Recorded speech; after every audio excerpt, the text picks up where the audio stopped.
1 year ago, I left Oklahoma with a bag of clothes, a $1,000 dream, and a storm in my chest. I didn't know if I'd make it. I didn't know if I was enough. But I just kept moving. And now, it's been 1 year. 1 year of becoming the man I used to pray I'd meet. 1 year of facing every fear that once told me I'd never become more. 1 year of building a life from the ashes of another. And if you asked me what I'd tell that man in the rearview mirror, the one sleeping in his car with a whisper of hope and a mouthful of doubt, I'd tell him this: the world is wrong about you. You were never too broken, never too late, never too much. The moment you silence the noise, the voices telling you that you're nothing, the guilt, the shame, the fear, that's the moment you become unstoppable. That's the moment you become invincible.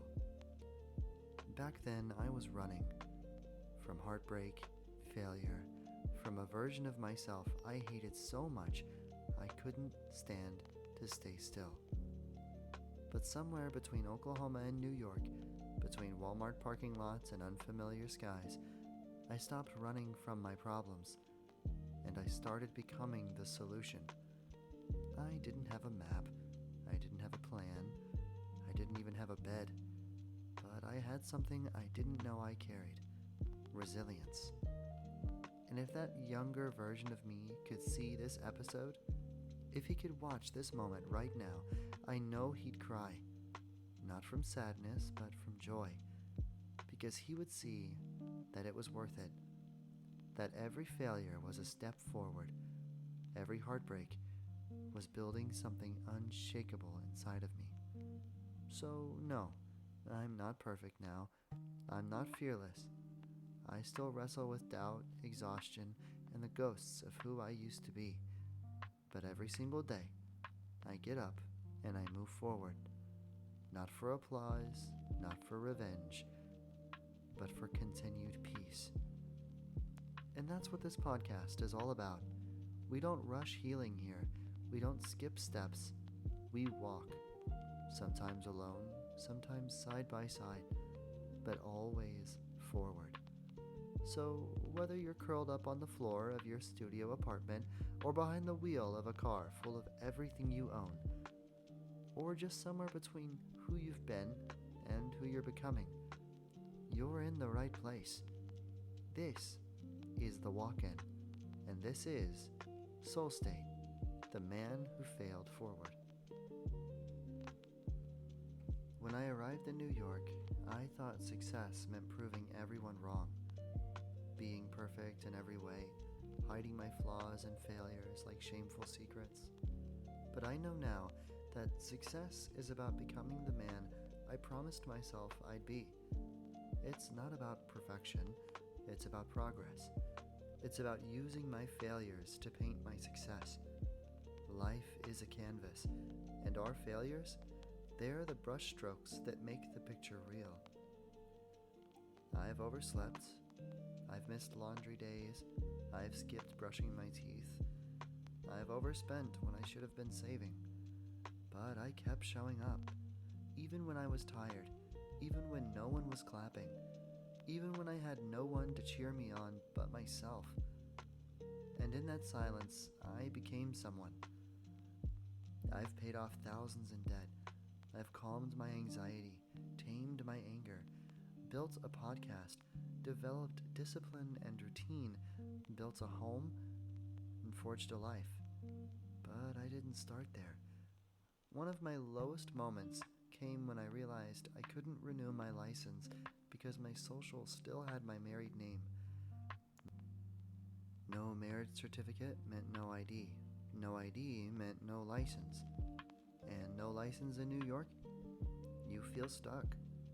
But I used that stuck feeling as fuel. I made a plan. I'd get that divorce decree. I'd walk into that Social Security office, and I would update my identity.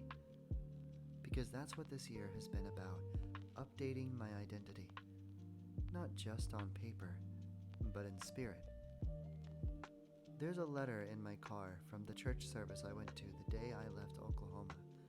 100 people signed it, prayed over me, gave it to me with love, and I told myself I'd only open it if I ever felt like quitting. It's still sealed, still in my glove box, because I've never even considered giving up, even at my worst. I've stayed. I've kept walking. I used to be ashamed of my weight, ashamed of my appearance, ashamed of my laziness, my lack of self-worth, but I made a promise to the mirror, and I told myself every single day, you're a king, you're handsome, you're strong. Until months later, I started to believe it. The real glow-up wasn't physical weight loss, it was spiritual weight loss. The hardest part? Sustaining this energy. Sometimes I battle the want to rest. Rest started to feel like failure, like if I stopped, the momentum would vanish. But even warriors need rest, even Spartans sleep. Even kings need time to recharge the crown. And my biggest failure? It was marrying the wrong person. Too fast, too unstable, two souls not meant to share that kind of fire. But that failure 2 years ago, it made this life. If I hadn't married her, hadn't been heartbroken, hadn't gotten divorced, I never would have come to New York, never would have stepped on that stage, I never would have met Kit Kat, I never would have started this podcast, I never would have met myself. That failure built me. Success isn't about running from your failures, it's about breathing with them. It doesn't matter how high up the mountain you are, what matters is learning to love the scrapes you collect along the way. If my past self could see me now, he would be shocked at my energy. Happy, enthusiastic, calm, motivating, outgoing, rooted, not just in character, but in force. New York pushed me to evolve. Where Oklahoma was safe and peaceful, New York was a crucible. It burned away who I wasn't and revealed who I was becoming. If we always succeed, then success would carry no meaning. It's because of the failures, because of the breakdowns and the mess-ups and the heartbreaks, that success has value. Because failure is not the opposite of success. It's the price. I've failed more times this year than I can count. I've been broke. I've cried at 2 a.m. wondering if I made the wrong choice. I've been ghosted, overlooked, underestimated. But every single failure carved something out of me. Something strong. Something sacred. I used to think that failure was the opposite of success, that to succeed, I had to be perfect, flawless, untouchable. But I was wrong. Because now I know failure is the soil. You don't bloom despite of it. You bloom because of it. There was this one night, open mic. I had my bits in my pocket, on a notepad, my words, my rhythm, my moment, and I froze. I looked at the crowd, pulled the notes out of my pocket, and looked away. I tried to push through without them, but the words got caught in my throat and the silence swallowed me. I wanted to be perfect. I thought that meant not needing the paper, not needing the notes, not needing help. I wanted to be seen as confident, nothing less. But I failed. And that failure taught me that perfection is a fool's chase. So now, I keep my notes handy, always. Not because I'm failing to be perfect, but because it's perfectly fine to fail. Failure's been a teacher more to me than anyone I've ever known. It taught me that rage is not strength. I used to get so angry so easily at small things, nothing things. But I learned to breathe first and then speak. I failed at patience until I became it. I failed professionally too.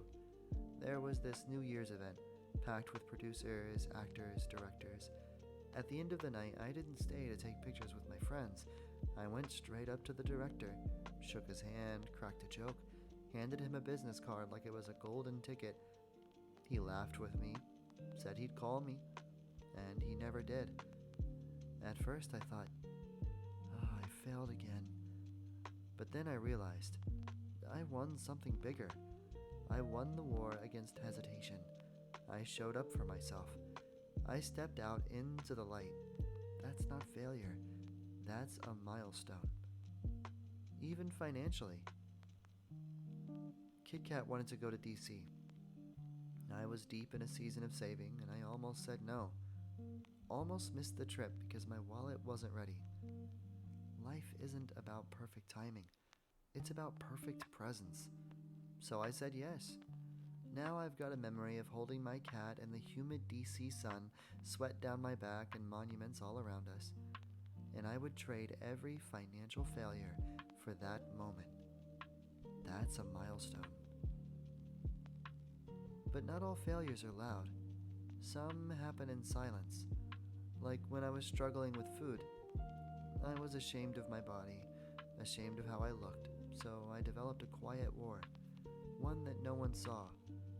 I'd punish myself for eating, skip meals, purge what I did eat, tell myself I was being strong when really I was suffering. But even that failure became a turning point. I started speaking to myself kindly. I changed my relationship with food, reached out to those close to me for help. I learned to portion, but not starve. And day by day, I healed, not just physically, but spiritually. That was a milestone. See, the truth is, if you succeed all the time, success becomes meaningless. It's failure that gives success its value. You don't become strong by getting it right. You become strong by getting back up. So if I had to name this year, it would be the year of successful failures. Because every scar, every no, every lonely night, every awkward stumble, dollar short, not good enough, every mistake brought me here, still walking, rising, writing the story, still learning that failure is a necessary milestone on the pathway to success. You want to know what's kept me going? It wasn't just discipline or grind or even vision. It was people, little lights in the fog. It was Kit Kat, the way she sat with me the day my lawyer finally reached out to my ex. I was quiet and shaken, and she just whispered after the phone call and said, "You're almost free." Not judging me, not rushing me, just sitting in the storm beside me. It was Russell, someone I hadn't heard from in over a year. He called me on my 1-year New York anniversary. We talked like no time had passed. He told me he always saw the good in me. And on a day where I felt like a failure in every direction, he reminded me I wasn't invisible. It was that random Bengali co-worker who patted me on the back and said, "Everyone says you're a good man." That one line fed my soul for days. It was Atif, the first person to call me brother here in New York. It was a small gesture for him, but for me, it was everything. It was strangers, people at gas stations who heard my story and said, "Keep going." It was love from unexpected places, support from people that used to stand next to my ex. It was Risky, my cat, bringing noise and mess into my quiet sanctuary, teaching me to laugh again, to let a little chaos into my peace, to make room for joy, even in a storm. And it's my calendar, one of my most sacred rituals, just crossing off a day, marking time. It reminds me that we're not just losing time, we're gaining it.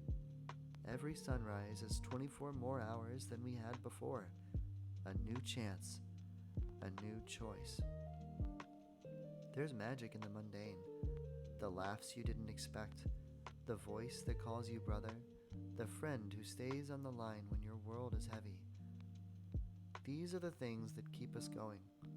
They're not loud, not flashy, but they're real, and they're enough. You are not alone. You never were. And just because you failed doesn't mean you're a failure. So what now? I'm still working, still grinding, still building brick by brick. I'm still loving people, places, cultures, and strangers.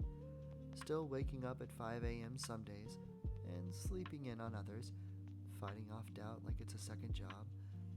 But more than anything, I'm still becoming the man I needed when I was younger. The man who listens first, who breathes, who fails gracefully, and forgives quickly.